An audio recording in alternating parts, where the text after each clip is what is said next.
श्री सद्गुरु महाराज की जय। संसार में बहुत दुर्लभ है यह मनुष्य शरीर। 84 लाख योनियों को भ्रमण करने के बाद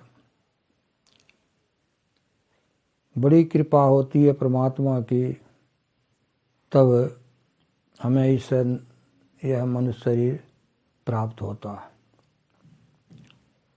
यह मनुष्य शरीर छूट जाने के बाद फिर संसार में मनुष्य शरीर पाना बड़ा दुर्लभ है। सभी संतों ने कहा है कि यह मनुष्य शरीर उत्तम है। भगवान श्री राम ने कहा, बड़े भाग मानुष तन पावा, सुर दुर्लभ सब ग्रंथ ही गावा। यह मनुष्य शरीर इतना दुर्लभ है कि देवताओं को भी मिलना दुर्लभ है। इस अनमोल शरीर को पाकर हमें उत्तम कर्म करना चाहिए। उत्तम कर्म जो है संसार में ईश्वर की भक्ति है। ईश्वर भक्ति को छोड़ करके संसार में उत्तम कर्म और कोई नहीं है। ईश्वर हमें सब सुख प्रदान करता है। ईश्वर के आधार पर ही सारी पृथ्वी टिकी हुई है। ईश्वर के द्वारा ही यह पृथ्वी सब जीवों को लाभ के लिए, सब जीवों की रक्षा के लिए परमात्मा अगर हमें सहायता नहीं करे तो यह जीव जो है अधोगत में चला जाएगा। उनके लिए उन्होंने मिट्टी, जल, हवा, अग्नि और आकाश को पैदाइश किया। तदी अपना आप ही आप उपाया, ना किछु ते किछु कर दिखलाया।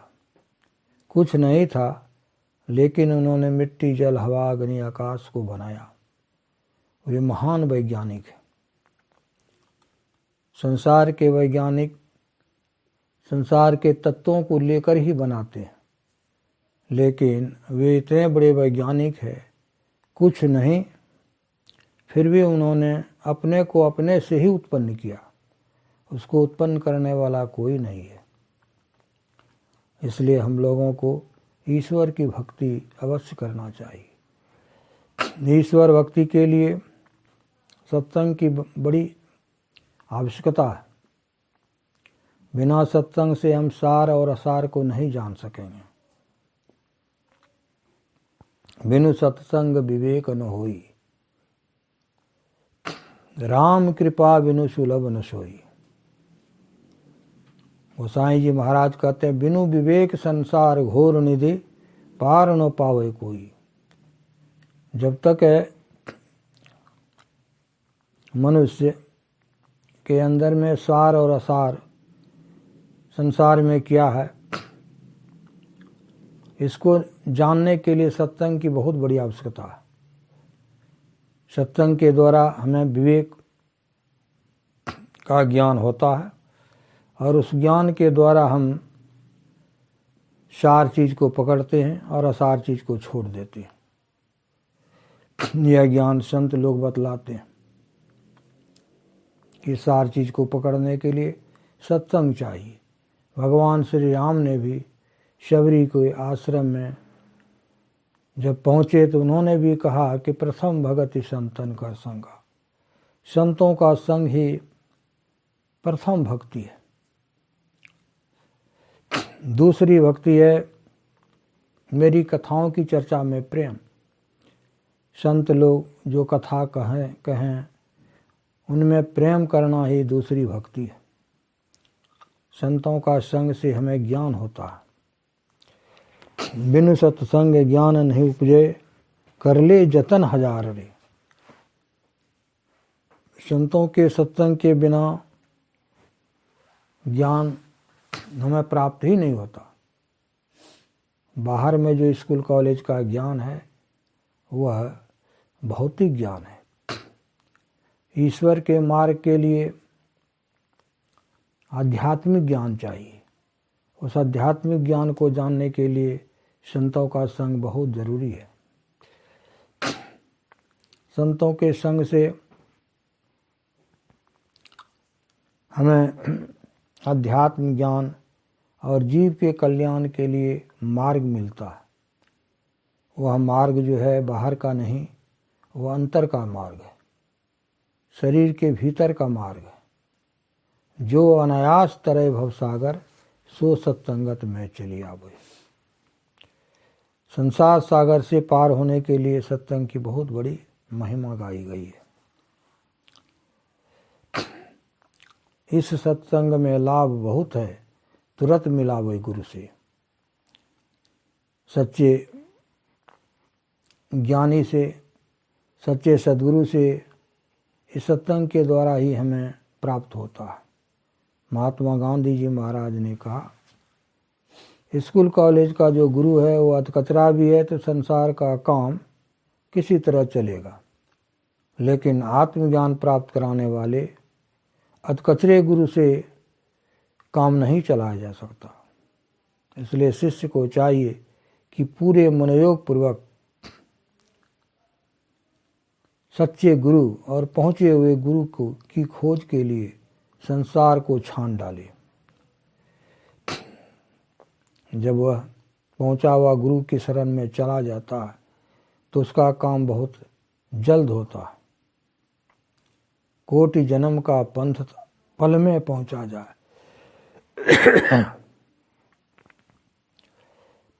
संतों ने ईश्वर भक्ति के लिए 4 प्रकार की साधनाएं बताई है। उनमें पहली साधना है मानस जप, दूसरी साधना है मानस ध्यान, तीसरी साधना है दृष्टि योग और चौथी साधना है सुरत सब योग।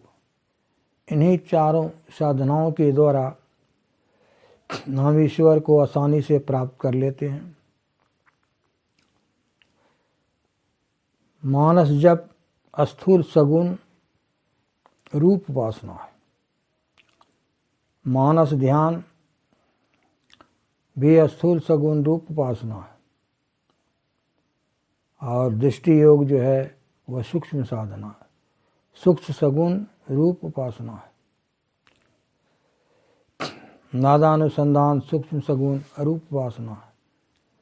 इस तरह से इनकी क्रिया होती है। संत लोग इसे मानस जप को बतलाते हैं कि मानस जप से हमें बहुत प्रकार के जो है कष्ट, रोग, संसार का दुख, संसार का शोक, संसार की विपत्ति,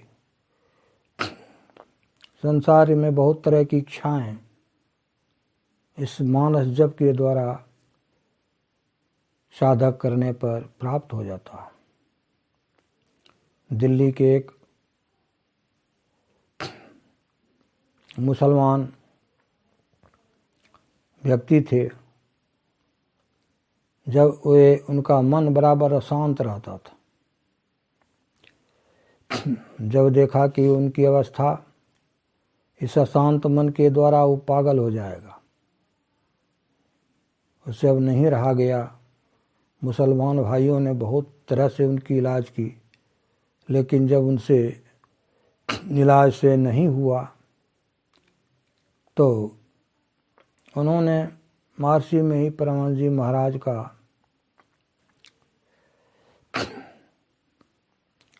उन्होंने प्रवचन सुना था दिल्ली में।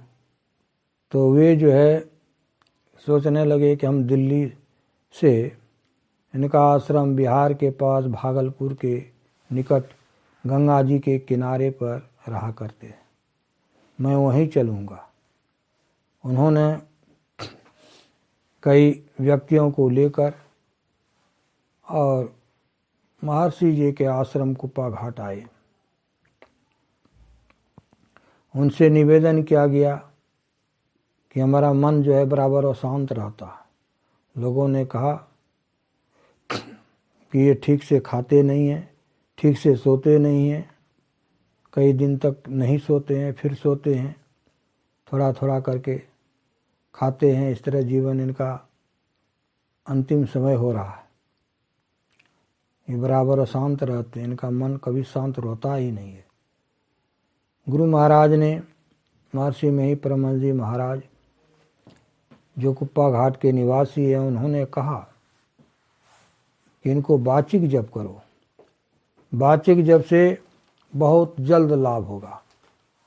इसलिए उन्होंने अल्लाह अल्लाह कहने के लिए युक्ति बताई।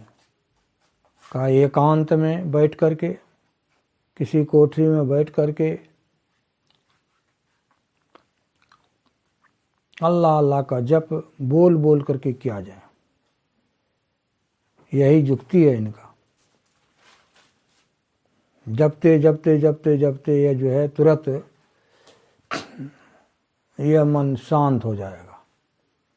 जब उसने ठीक से अल्लाह का जप किया, जप करने के बाद उसका मन शांत हो गया,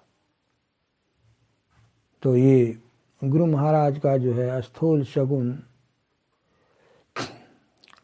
जप वाचिक जप है। जप भी 3 प्रकार के हैं, जप वाचिक जप, उपांशु जप और मानस जप। संत महात्माओं का दिया हुआ जो वचन है उसमें शक्ति ज़्यादा होती है, इसलिए कि संत महात्मा लोग, संत सद्गुरु लोग बहुत पवित्र होते हैं। उसका हृदय बहुत पवित्र होता है। जो उस मंत्र का जप करते हैं उसका भी हृदय पवित्र कर देता है। इसलिए गुरु महाराज की वाणी में है, अति पावन गुरु मंत्र मन ही मन जाप जपो, उपकारी गुरु रूप को मानस ध्यान थपो।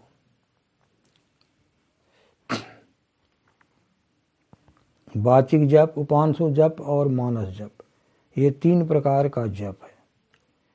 वाचिक जप में बोल बोल करके, ओठ से बोल बोल करके जपते हैं, उसमें जीवा का भी काम है, ओठ का भी काम है। लोग सुनते भी हैं कि जप कर रहा है। एक है उपांशु जप। उपांशु जप जो है वो ठोर पटपट करके बोलते हैं, और जपने वाले ही केवल सुनते हैं, और जो अगल बगल में है वह कुछ नहीं सुन सकते। इसको उपांशु जप कहते हैं। वाचिक जप से उपांशु जप 10 गुना अधिक है। इसके बाद श्वास जप भी है। श्वास जप 100 गुना अधिक है। और सबसे उत्तम जप है वह है मानस जप। मानस जप में 1000 गुना लाभ है। तो भगवान शिव जी महाराज ने शिव संहिता में कहा, उत्तमंग मानसंग जपः उपांशु च मध्यमः। उत्तम, सबसे उत्तम, सबसे जापों का राजा जो है मानस जप है। मानस जप एक प्रकार का ध्यान ही है। गुरुदेव कहा करते थे कि मानस जप जो है एक प्रकार का ध्यान ही है। मन जब एक ओर होता है उसी को ध्यान कहते हैं। मानस जप करते समय मन मंत्र में और मंत्र में मन रहता है। मन और मंत्र का यह योग एक प्रकार का ध्यान है। इससे ध्यान का भी लाभ हो जाता है। इसलिए मानस जप जो है बहुत उत्तम जप है। संत महात्मा लोग कहते हैं किसी को कोई कष्ट हो, किसी को कोई दुख हो संसार में, गोसाई तुलसीदास जी महाराज ने कहा, जप ही नाम जन आरत भारी, मिटहि कुसंकट होहि सुखारी। हर एक तरह के कुसंकट उनके दूर हो जाते हैं जो सच्चे सद्गुरु की शरण में जाकर उनसे मंत्र लेते हैं। मंत्र का अर्थ ही होता है, मंत्र जो है कहते हैं जो मनन किए हुए बातों को, मंत्र को जो ठीक ढंग से मनन करते हैं तो उनसे उनके सारे कष्ट दूर हो जाते हैं। संत महात्मा लोग कहते हैं कि संतों का यह ज्ञान जो है बहुत उत्तम कोटि का ज्ञान है। इससे लोगों को बहुत लाभ हुआ है, बहुत लोगों को कष्ट दूर होता है, बहुत सारी इच्छाओं को पूरी होती है। और यह जो जप मंत्र के द्वारा यानी संतों के द्वारा, संत सद्गुरु के द्वारा जो प्राप्त करते हैं, तब जो जप करते हैं और जप करने के समय अगर वह पवित्र विचार से सदाचार का पालन करते हुए जप करें, शिष्टाचार का पालन करते हुए, शिष्टाचार का पालन करते हुए जो जप करते हैं उनको बड़ा लाभ होता है। जप करते समय मन संसार की तरफ न जाए। जब संसार की तरफ जाए तो उसको लौटा लौटा करके, विपरीत दिशा में लौटा लौटा करके गुरु के बताए हुए रास्ते पर, स्थान पर जप करने से धीरे धीरे जप जो है सिद्ध हो जाती है। इसलिए वेदांत में आया है जपात सिद्धि, जप से सिद्धि हो जाती है। जब मन में मंत्र रहे और मंत्र में मन रहे, इस प्रकार का योग जब हो, कुछ समय तक इस प्रकार के योग को मंत्र की सिद्धि हो जाती है। सिद्धि मंत्र का सिद्धि होने के बाद जो है वह मानस जब सिद्ध हो जाता है तो मानस ध्यान करने की योग्यता प्रदान करते हैं।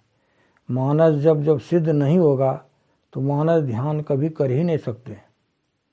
मानस ध्यान को जो है गुरु के रूप का ध्यान होता है उसमें।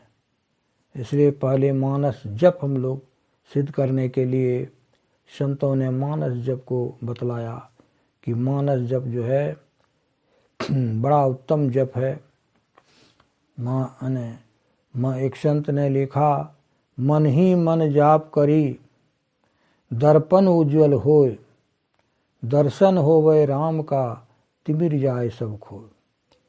मन के जाप से जो है संसार से मन जब हट जाएगा, गुरु महाराज ने लिखा, जहाँ जहाँ मन भगी जाए ताहि तहाँ ताते तत्क्षण, फेरी फेरी ले आए लगाइए ध्येय में आपन। मन भागता है उसको विपरीत दिशा में लौटा लौटा कर लाना और गुरु निर्देशित स्थान पर फिर रख करके उसको जप करना। इस तरह से जप करते करते धीरे धीरे भागेगा, फिर उसको लौटाना। यह है प्रतिहार, यह प्रतिहार होता है। महर्षि पतंजलि ने इसको